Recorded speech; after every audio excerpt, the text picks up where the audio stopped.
Hello and welcome to another tutorial. Today I'm going to show you how to manipulate the color or the visual aspect of your video, if you like, how to change the colors, how to portray a certain feeling, a certain mood. And since this is such a broad theme, there's so much that you can do. There's probably going to be more than one video dealing with how to manipulate the visuals and how to manipulate color, how to add effects, etc. So today, to keep this video short, I'm going to focus on three basic different plugins or elements that are built in with the stock Premiere Pro application that'll help you manipulate the color and, as I said, give it a certain cinematic look in a sense. So, today I'm going to work with the two scenes that we worked with last time. Robin working on this laptop, two simple scenes cut together. Now, for the sake of this tutorial, and since I want to add a color effect that is applied to both of these scenes, I'm going to nest these sequences. Selecting them all, right-click and nest. Now, I remember in the presentation I told you that nesting a sequence is a step that cannot be undone. This is true, however, nesting a sequence means creating a sequence within another sequence. So if I click on this, it's actually going to open another sequence, which then allows me to recut, re-edit certain parts inside that sequence. So basically, it creates a sequence inside a sequence. Nevertheless, I do suggest that you only nest sequences when you're absolutely sure that the cutting process is done and finished with, because re-editing things in certain sequences and then going back, it still messes things up and gets unorganized. So yeah, nesting the sequence, and now we're going to go into the effects browser.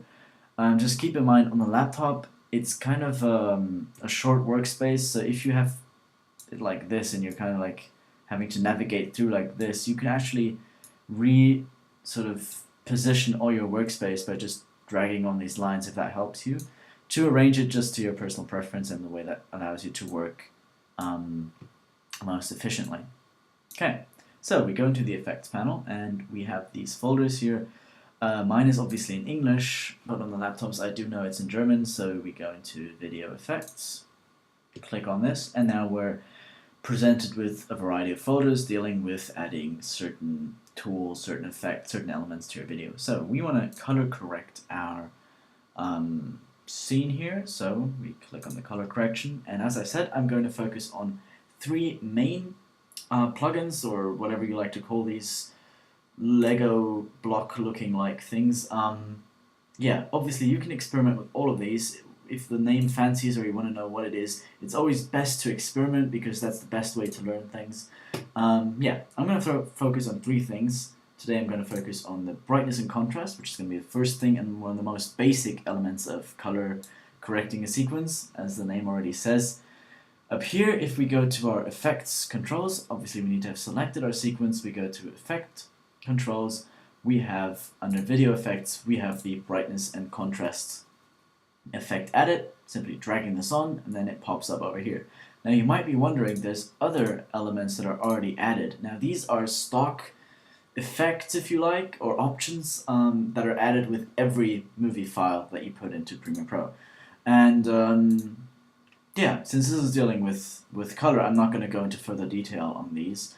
However, you can select these and, you know, go around, experiment. It's basically repositioning, rescaling your scene, and it deals with slow motion or picking a scene faster. Anyway, we want to focus on the brightness and contrast. We have these subcategories, brightness and contrast, and we can change these by decreasing or increasing these values here. So for the sake of this tutorial, I'm going to go a bit brighter, and actually I'm going to decrease the contrast a bit.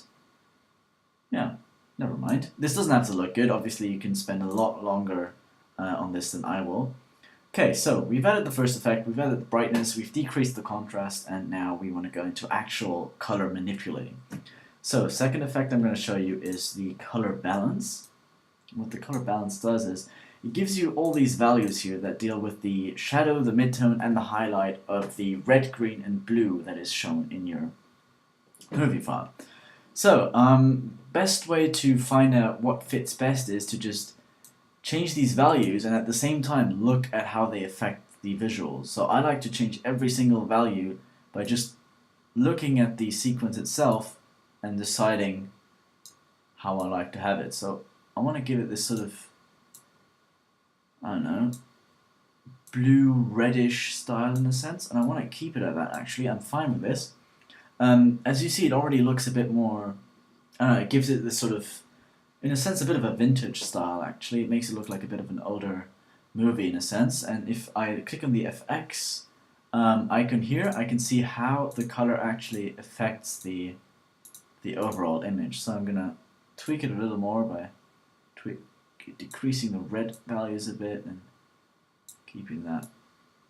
Oh yeah, and I can increase the blue highlights a bit to just give this color balance more of an effect. So we see it already has such an effect on the color, just makes it look, in a sense, a bit more professional. So this is the original that we've been working with. Now we've increased the brightness and we've increased the color balance. I'm actually going to go down with the brightness a bit and down with the down with the contrast.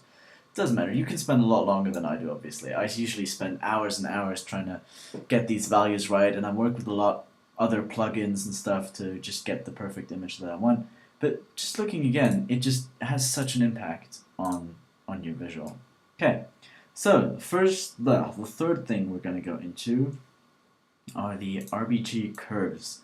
And this is something that Robin likes to work with. I personally have the color balance as a preference, but what the curves do, they're very similar to the color balance effect in the sense that they manipulate the shadow, midtone, and highlight of the red, the blue, and the green, but they also have this master cube here which deals with brightness and contrast as a whole in a sense, and this is quite practical in the sense that you can add more than one dot and really go into a lot of manipulation, a lot of detail, and yeah, obviously don't overcomplicate it like I do right here.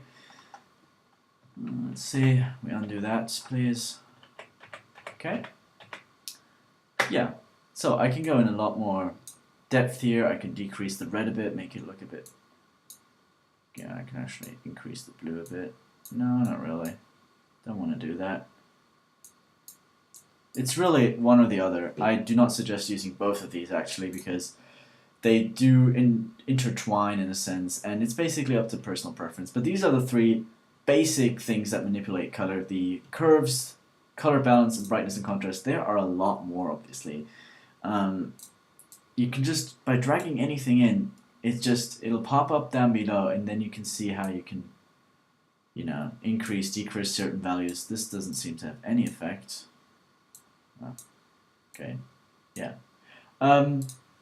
Whatever, you can go into a lot of detail, obviously, and I do suggest experimenting with these. Experiment with all these values, see what they do, see how you can change things.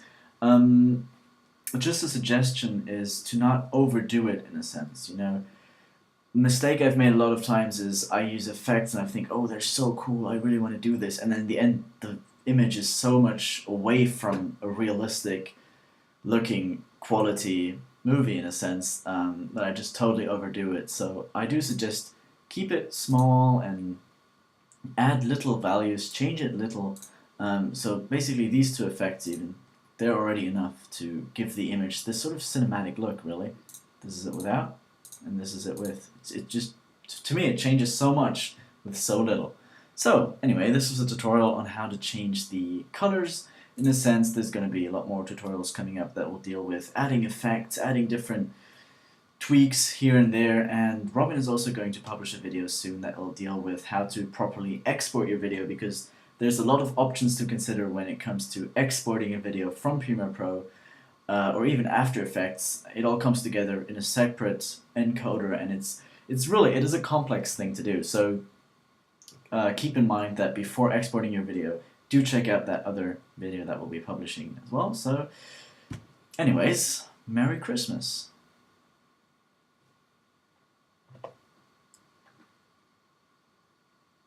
If I find the